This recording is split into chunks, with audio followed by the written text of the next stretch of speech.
बिहार के गयाजी में जीतनराम मांझी की पार्टी हिंदुस्तानी आवाम मोर्चा में बगावत का सिलसिला जारी है। जैसे जैसे विधानसभा चुनाव नजदीक आ रहे हैं, वैसे वैसे हम पार्टी में अंदर ही अंदर आपसी कलह सुलझने के बजाय बढ़ती जा रही है। जहां हम के प्रदेश महासचिव लक्ष्मण मांझी को पार्टी से हटा दिया गया है, वहीं गयाजी जिले के इमामगंज प्रखंड की जिला पार्षद सदस्य पार्वती देवी हम की नेता हैं। इमामगंज विधानसभा से जीतनराम मांझी की बहू दीपा मांझी विधायक हैं। 2025 विधानसभा चुनाव में जिला पार्षद सदस्य पार्वती देवी ने इमामगंज से उम्मीदवारी की दावेदारी ठोक दी है और पार्टी के शीर्ष नेतृत्व को चेतावनी भी दी है। जिला पार्षद सदस्य पार्वती देवी का कहना है कि अगर हम पार्टी इमामगंज से टिकट नहीं देगी तो वह दीपा मांझी के खिलाफ पार्टी से बगावत कर निर्दलीय चुनाव लड़ेंगे। तो चलिए आपको बताते हैं कौन है जीतनराम मांझी की बहू दीपा मांझी।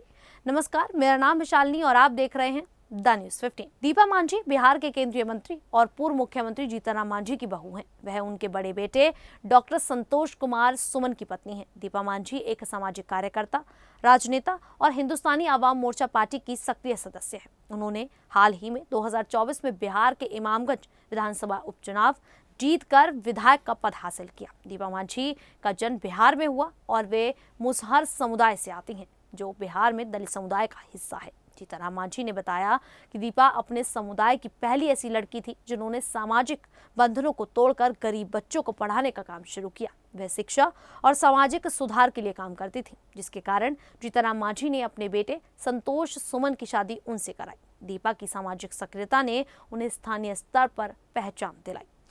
दीपा की शादी डॉक्टर संतोष कुमार सुमन से हुई, जो जीतनराम मांझी के बड़े बेटे और बिहार सरकार में मंत्री हैं। संतोष सुमन बिहार विधान परिषद के सदस्य भी हैं। दीपा ने अपने पति के राजनीतिक और सामाजिक कामों में हमेशा सहयोग किया। वे अपने ससुर जीतनराम मांझी की पार्टी हिंदुस्तान आवाम मोर्चा में सक्रिय रूप से शामिल रही। दीपा और संतोष का परिवार मांझी परिवार का हिस्सा है, जिसमें जीतनराम मांझी, उनकी पत्नी शांति देवी, 2 बेटे, 5 बेटियां और अन्य रिश्तेदार शामिल हैं। दीपा मांझी ने सामाजिक कार्यकर्ता के रूप में अपने करियर की शुरुआत की। वह खासकर दलित और गरीब बच्चों की शिक्षा के लिए काम करती थी। उनकी यह मेहनत और समाज के प्रति समर्पण जीतनराम मांझी को प्रभावित करने वाला कारण बना। दीपा ने गया में जिला परिषद सदस्य के रूप में भी काम किया, जिससे उन्हें स्थानीय स्तर पर राजनीतिक अनुभव मिला। वे सोशल मीडिया, खासकर एक्स पर बहुत सक्रिय रहती हैं। वह अक्सर विपक्षी नेताओं जैसे लालू प्रसाद यादव और उनके परिवार पर निशाना साधती हैं। उनकी बेबाक टिप्पणियों ने उन्हें सुर्खियों में रखा है। 2024 में जीतनराम मांझी के गया से सांसद बनने के बाद इमामगंज विधानसभा सीट खाली हो गई। इस सीट पर उपचुनाव में हम पार्टी ने दीपा मांझी को उम्मीदवार बनाया। इस सीट के लिए मांझी परिवार से कई दावेदार थे, जैसे जीतनराम मांझी के छोटे बेटे प्रवीण मांझी और दामाद देवेंद्र मांझी, लेकिन दीपा के नाम पर अंतिम मोहर लगी। दीपा ने 13 नवंबर 2024 को उपचुनाव में जीत हासिल की और इमामगंज से विधायक बन गई। उनके नामांकन के दौरान जीतनराम मांझी और उनके परिवार के अन्य सदस्य मौजूद थे। दीपा ने कहा कि वह इमामगंज की जनता की सेवा करेंगी और अपने ससुर के मंत्रालय के जरिए रोजगार के अवसर भी लाएंगी। दीपा मांझी के पास बोधगया और पटना में करोड़ों की संपत्ति है, जिससे उनकी आर्थिक स्थिति मजबूत मानी जाती है। ये जानकारी उनके चुनावी हलफनामे से सामने आई।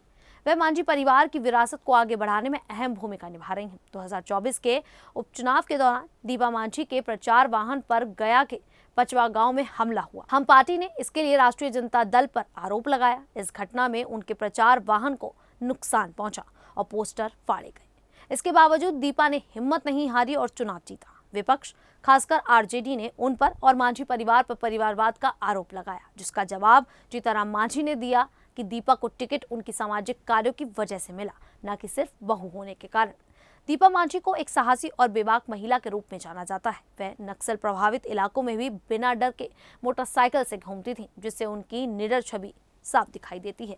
वह अपने ससुर जीतनराम मांझी की राजनीतिक विरासत को आगे बढ़ाने में जुटी हुई हैं। उनकी जीत को मांझी परिवार की प्रतिष्ठा से जोड़ा गया, क्योंकि इस परिवार में पहले से ही जीतनराम मांझी, जो केंद्रीय मंत्री हैं, संतोष सुमन बिहार सरकार में मंत्री और समधन ज्योति मांझी विधायक जैसे बड़े नेता हैं। दीपा मांझी एक सामाजिक कार्यकर्ता से राजनेता बनी, जिन्होंने अपनी मेहनत और साहस से बिहार की राजनीति में जगह बनाई। उनका बचपन और शुरुआती जीवन सामाजिक कार्यों से जुड़ा रहा और वह अब इमामगंज की विधायक के रूप में अपनी जिम्मेदारी निभा रही हैं। उनकी कहानी प्रेरणादायक है, जो दिखाती है कि मेहनत और समर्पण से कोई भी मुकाम हासिल किया जा सकता है। दीपा मांझी की ये जानकारी सुन आप सभी को कैसा लगा? क्या आपको पता था कि दीपा मांझी जीतन मांझी की बहू हैं तो आप हमें कमेंट करके जरूर बताइएगा। अभी के लिए इतना ही, फिर हाजिर होंगे ऐसी ही देश और दुनिया से जुड़ी बड़ी खबरों के साथ। तब तक के लिए देखते रहिए द न्यूज़ 15।